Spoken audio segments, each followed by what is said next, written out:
So we will see how land and soil interconnect and how all of that will interconnect with food, with water, with air, with fashion, and with our life, so to speak.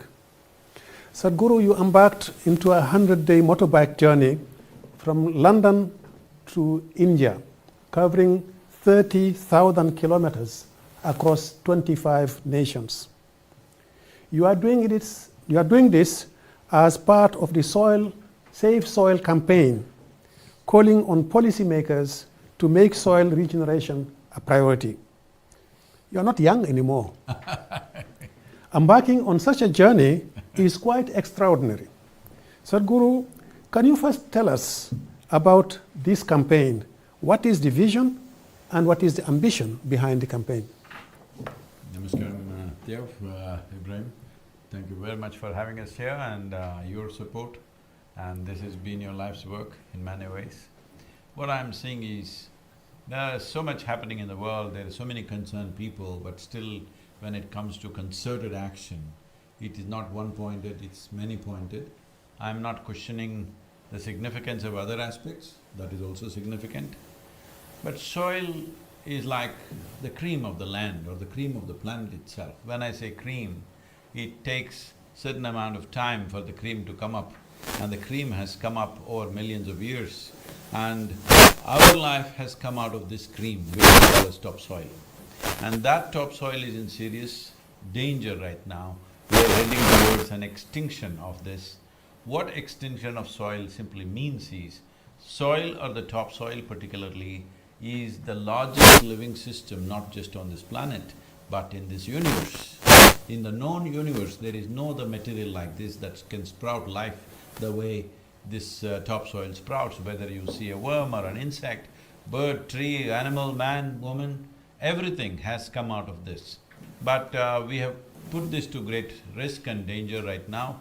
Yes, there are other concerns of rainforests, oceans and everything, but I think if we just stay out of it, they will be fine. They will all come back by themselves. But agricultural land is, very connected with us, is entwined with our lifestyles and our living and our survival. This is a piece of land or this is a piece of geography that we call agricultural lands in the world, where human hand is tending to it on a daily basis. If we can't turn this around, and that is in the worst possible condition, and if we can't turn this around, this shows we don't have enough commitment. So this is not a question of some great technology needed, this is not a question of enormous resources needed, this is just a question of direction and commitment.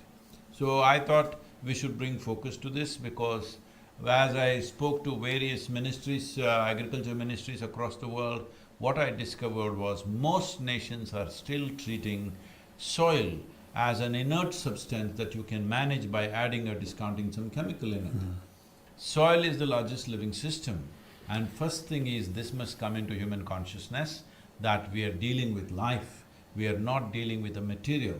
Soil is not a resource, soil is the source of our life. If we do not rejuvenate that, if we do not enhance the power and the quality of that soil, the power and quality of our own lives will go down, the life of every other organism will go down. Why this urgency? You already accused me that I am not young enough for this. Yes, I am not I shouldn't be doing this at this stage in my life. But I've been talking about this for nearly 30 years. And people have a way of listening to it, appreciating it and sleeping on it. So I thought I need to do something shocking to wake them up a little bit. And at least now they're concerned about my life. So in that, they will also be concerned about the soil. Why I'm doing this is, see, people in any given nation, nowhere in any given country have they ever spoken. 60% of the population have never of their nations or or the planet or even the long-term well-being of their own children. They have not spoken. So in a democratic country, we have not elected governments to do something fantastic, we have elected governments to fulfill the mandate of the people. Where is the mandate from the people? So this movement is focused towards creating that 60% of the world's electorate to stand up and say, yes, we are concerned about soil, We are interested in long-term well-being of the planet and the future of our children. Because without this, democratically elected governments cannot go ahead because their own term is 4 to 5 years. If they have to commit to an action which will take 15, 20 years to bear results, it needs people's mandate. That's what I'm trying to create, to bring the people's mandate by moving 3 to 4 billion people on the planet. Fantastic. Well, really well said. When you said soil is not a resource, it's a source. It is a source. Soil has different names. Soil is food. Healthy land is clean water. Sustainable soil conservation is climate action. Biodiversity conservation, poverty reduction. Soil is fashion. Think about it when you buy a new t-shirt. Healthy soil sustains the economy. I guess that is the reason behind the campaign and the Conscious Planet movement that you have created, isn't it? So what do you say to the young girl or the young boy in the street about what their contribution specifically can be to conserve soil and to save the planet? See, Ibrahim, you're heading this agency, the UNCCD, which is combating desertification. I'm not here to tell you the horrific facts about soil to you. You are the man. But you can tell it to the people in the street. I'll say it in a different way. Because I'm not a scientist, let me say it in my way. This happened in 2060. A few scientists got an appointment with God. They went there and they told him, hey old man, you've done pretty well with creation. But today everything that you can do, we can also do, it's time you retire.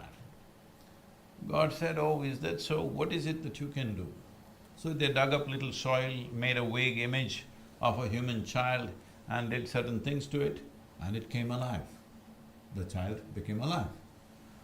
God said, oh, that's very impressive, but first get your own soil. So it doesn't matter what in your life you're using right now, what you see as living things around you, everything, from a tree to a plant to a worm to an insect, human beings, animals, your clothes, your food, the table, the furniture in which you're sitting, just everything. Everything in your life is from the soil. And there is no such material in the entire universe. This is not something that can be substituted. The only way is to keep the soil rich if you want the life rich. So doesn't matter who you are, what you're doing, you must understand you're constantly dealing with soil. The very body that you carry is soil. Will you get this now? Or will you get this when we are buried? This is the only question. If we get it now, we can turn this around, we can make a huge difference. If we get it then, we still make good manure, but it's late.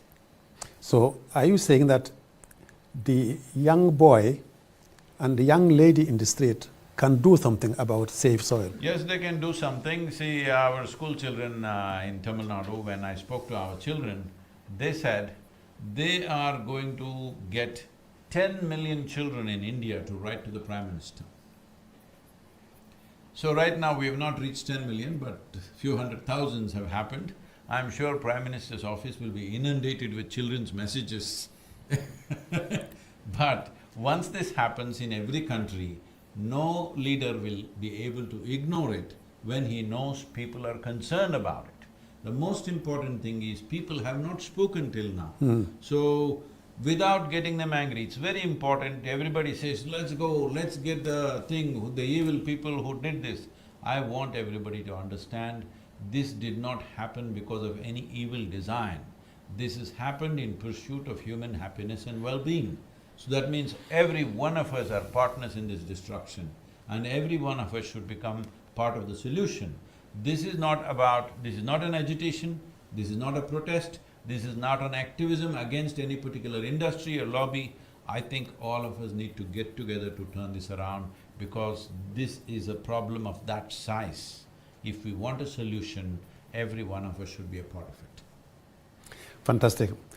Sadhguru, you are expected to attend the 15th session of the Conference of the Parties to the UN Convention to Combat Desertification. This conference will be held in Abidjan, Côte d'Ivoire, in West Africa, from 9 to 20th of May. World leaders, ministers, civil society organizations, experts, the world will rally to Abidjan by thousands to discuss the issue, the very important issue of land and soil. And we very much we are looking forward to your participation to this conference. I believe Abidjan is one of the cities that you will be visiting during that 100-day. What do you expect from a conference of the parties like this one in Abidjan, and what do you hope to accomplish there? One thing I would request yourself and UNCCD as a whole to in some way get the focus more on topsoil. The other concerns are there, I'm not saying you should give it up. But in terms of simple policy, we must bring the concern to this. This is what I would like to appeal to these 197 nations, including the European Union, which is an important part of setting an example. The important thing is this, that there must be an incentive for a farmer to raise the organic content. Right now, there are various products which are considered organic. What are the other products? They are definitely not inorganic, we know that. So, if we change the label itself, that it is a certain percentage of organic content, for example, right now, Northern Europe has 1.48%. If Northern Europe offers this incentive to the farmer, if you raise it to 3% organic content, it's very easy to test the organic content of the soil, it can be done on the field, you don't need a lab to do that. So if that is done, this product, by converting the land into 3% organic, or 3% is not the best thing. 3% is starvation diet for the microbial life. But at least let that much happen because at least they stay alive. Below that, they are dying and desertification is happening means microbial life is being starved to death, that's what it means. So at least keep them alive, and as it raises, you label the product according to its organic content. In the meanwhile, the businesses and industry can jump in and see that the farmer gets the carbon credit. It's very important we enhance the remunerative aspect of farming, otherwise nobody will be farming in another 25–30 years' time. We have seen in India, out of 63% of the population which is in farming, not even 2% want their children to go into farming. This is a disastrous future we are looking at, because this magic of turning mud into food is not a simple thing. It's a very complex thing, but the knowledge is intrinsic, so people are not valuing it. Most educated people cannot grow a crop, they cannot do it. It is not in their capability to do that. So another thing is the product will find different ladders in the marketplace, 3%, 4%, 5%, because we have enough science to tell you that if the organic content in the soil is 3%, what are the extra micronutrients which are present in that food, and what are the health benefits, what are the preventive health benefits, all this is well established. We just need to collate this and establish a roadmap that the whole world moves towards a minimum 3 to 6% organic content in the next 8 to 12 years' time.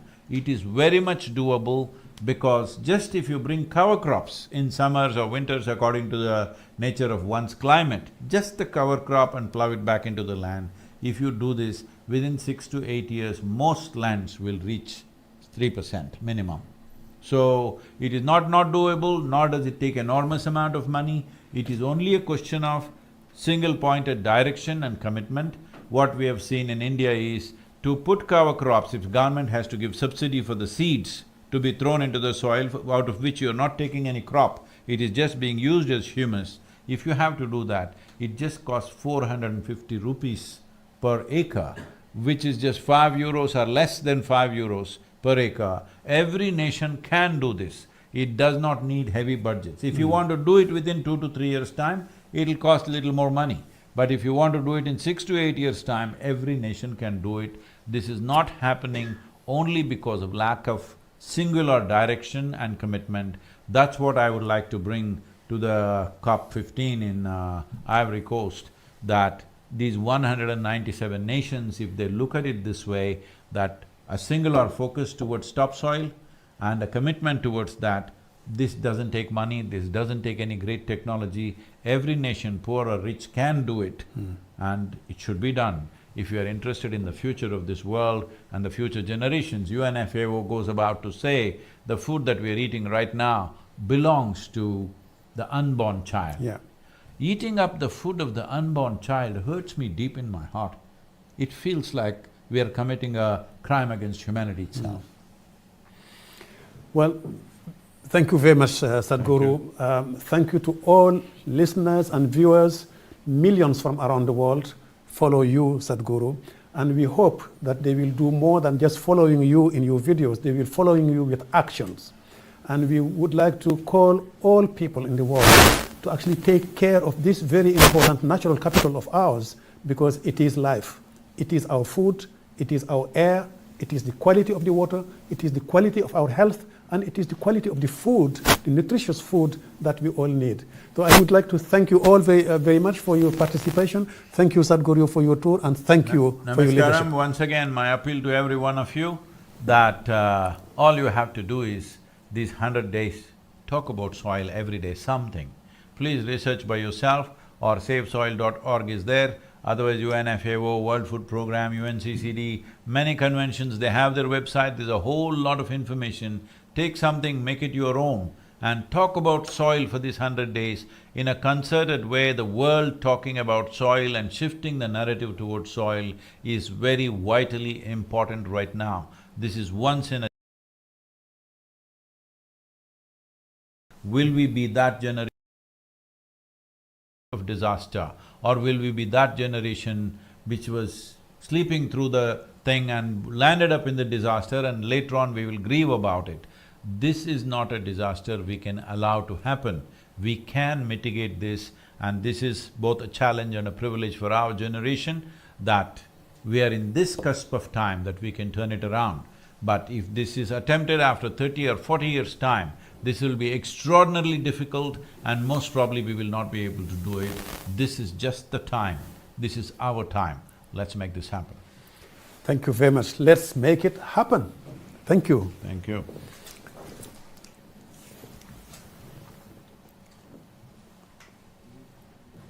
Yeah, are we done? Okay. Well…